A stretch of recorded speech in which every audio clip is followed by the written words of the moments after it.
Alexandre Vanucci, Davi Capistrano, Virgílio Gomes, Carlos Marighella, Rubens Paiva. A história destes e outros brasileiros e brasileiras serão contadas nos trabalhos da primeira Comissão da Verdade instalada no país. Então, a Comissão da Verdade Estadual está instalada e ela tem o nome de Comissão Estadual da Verdade Rubens Paiva.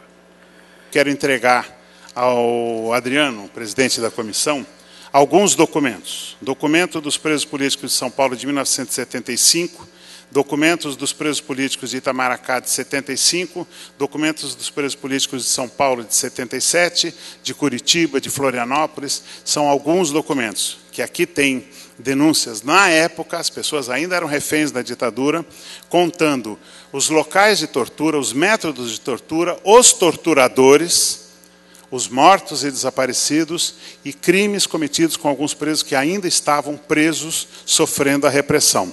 Então, eu passo às mãos do Adriano Diogo como o primeiro momento de início dos trabalhos dessa comissão.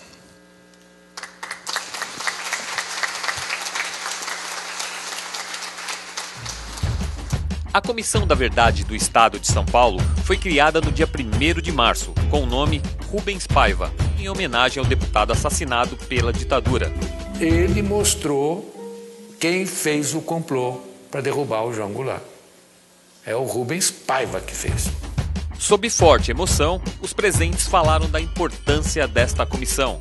Eu acho que essa noite é muito especial por estarmos aqui tendo a oportunidade de participar de um ato de instalação da Comissão da Verdade. A primeira Comissão da Verdade que está sendo instalada no Brasil com o nome de um desaparecido político, Rubens Paiva.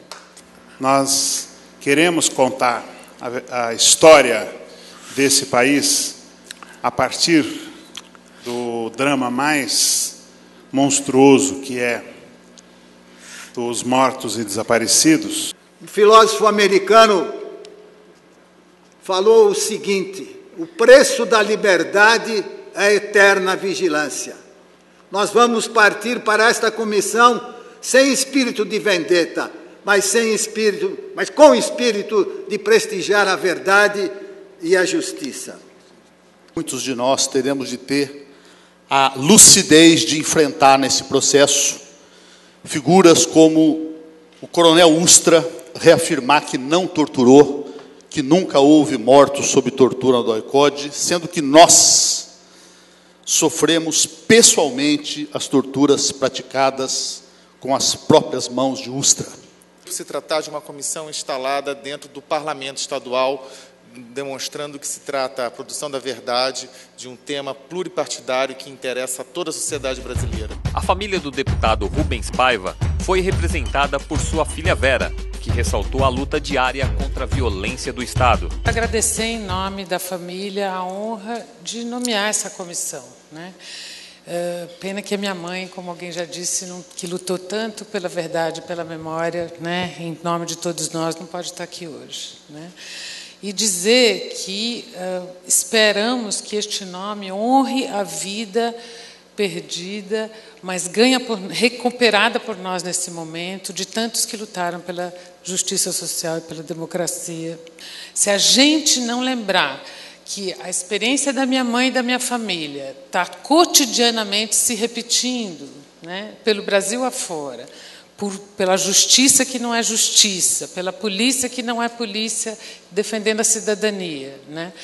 E, enfim, pelo poder das armas que continua fazendo o terrorismo de Estado, se a gente não esquecer disso, nós vamos, de fato, ampliar essa memória e essa verdade para um apoio que permita com que todos nós, no Brasil, no século XXI, digamos, não, isto é inaceitável, tortura nunca mais e botar uma pá de cal nesse passado, né? É preciso recuperar a história. Esta é a certeza dos membros e idealizadores desta comissão. Bom, esse momento, 1º de março de 2012, se constitui num marco histórico. É a primeira concretização da Comissão Nacional da Verdade, que, por um lado, é uma dívida histórica do Estado brasileiro, da democracia brasileira. São Paulo, mais uma vez, sai na frente por uma iniciativa muito lúcida e ágil, eficiente, do companheiro deputado Adriano Diogo. As nações são como as pessoas. Quanto mais as pessoas se conhecem a si mesmas, a sua história de vida, a sua infância, os seus traumas de formação, mais condições essa pessoa tem de estudar, aprender, trabalhar, crescer, amar, se relacionar, ter famílias, viver bem. As nações também, se elas não conhecem o seu passado, não se conhecem, não buscam pesquisar para saber a sua história, como ela chegou, ela não consegue se desenvolver bem. Então, o momento de hoje é extremamente importante e aqui nós iniciamos uma caminhada que vai começar a mudar a percepção que o Brasil tem a respeito desse tema. Então, esse é um momento especial da vida do Brasil, porque uma parte da transição da ditadura militar para a democracia ainda não foi concluída. Isso é, nós temos ainda muitas pessoas que não sabem o paradeiro dos seus familiares, pessoas que não puderam enterrar os seus filhos, os seus irmãos, pessoas que não sabem o que aconteceu, quem praticou violações, e essa parte da história do Brasil precisa ser escrita. A expectativa é que essa comissão tenha autonomia, soberania, recursos para trabalhar, né? E que ela consiga conversar e mobilizar a memória das pessoas, das que ainda não falaram, né? Para que a verdade se estabeleça, a memória e a história aconteça como parte do processo de andar para frente, de construir um país democrático no século XXI, né? Para que nada mais se repita, nada disso se repita. Foi por isso que meu pai morreu, né? Foi torturado e morto, porque ele era um democrata, porque ele defendia a justiça social e a democracia, né? Eu acho que, além da gente poder fazer o luto e saber o que aconteceu, né? Quer dizer, honrar a memória dele significa ajudar, fazer com que o país não repita esses fatos, tá certo? Contra os quais ele sempre lutou e por isso ele perdeu a vida. O que nós queremos é que o Estado brasileiro responda onde estão os desaparecidos políticos, abra os arquivos militares e diga em que circunstâncias foram sequestrados, torturados, assassinados e por que seus corpos foram ocultados até hoje. Então é o que eu espero dessa Comissão da Verdade. Aqui em São Paulo é uma força de aglutinação de vários segmentos, vários setores que começam a colocar em discussão a verdade e a justiça. Olha, hoje a abertura de uma Comissão da Verdade, ela não é uma reclamação das vítimas, das famílias, dos ex-presos, mas é da sociedade. Então você tem o Ministério Público, você tem a Justiça Internacional exigindo que se abra processos contra os torturadores. No caso do Brasil, além de abrir, você precisa contar a história, porque a maior parte dos torturadores é conhecida apenas por apelidos. Então você precisa contar a história, registrar que houve isso, que houve prisões, que houve censura, que houve assassinatos, desaparecimentos.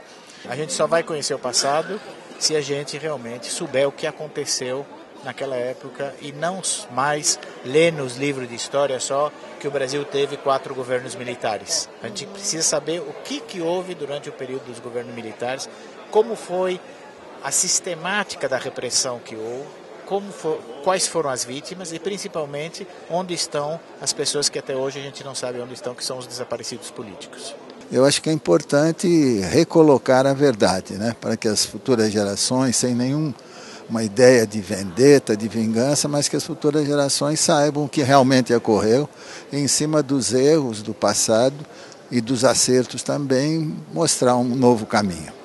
A gente precisa eles entenderem que para hoje a gente ter o direito de ir e vir, o direito de voto, o direito de voz, muito se passou por uma época muito dura, muito triste, muito tempos de chumbo, né? Então isso é uma parte da história que não é contada nas escolas, que não é contada em setores públicos. Então eu acho que foi um avanço, né, do deputado Adriano Diogo e dos deputados que estão compondo essa comissão, para que a gente consiga de fato colocar o que aconteceu naquela época da ditadura.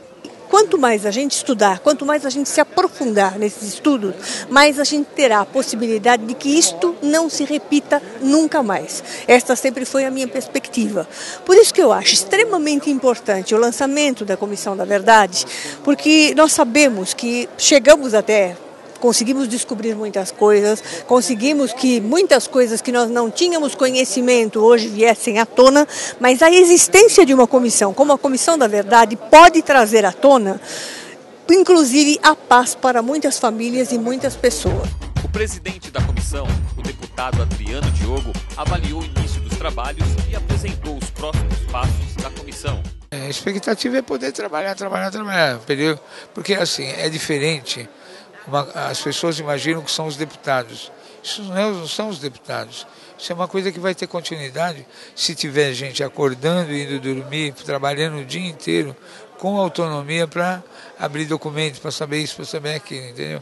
Na realidade é um movimento político. É que nem um movimento social. Movimento social. Só que um movimento social na área de direitos humanos e memória política. O passo definitivo é o seguinte: a Assembleia Legislativa vai assumir isso, uma coisa da instituição, vai dar condições de trabalho para que a gente possa, quer dizer, eles vão fazer convênios com universidades, trazer advogados, juristas, para em período integral poder ir atrás de documentos, investigar, reconstituir história, ouvir os familiares, incorporar documentos, entendeu? É isso. Sem a sociedade, sem uma mobilização social, não tem uma evolução, não tem o próximo passo. Mas eu acho que a sociedade está meio num nível de saturação dos partidos políticos. Eu acho que a sociedade quer dar um passo adiante, entendeu? Quer dar um passo. E eu acho que a Comissão, na verdade, é um patamar necessário e suficiente para dar esse passo adiante.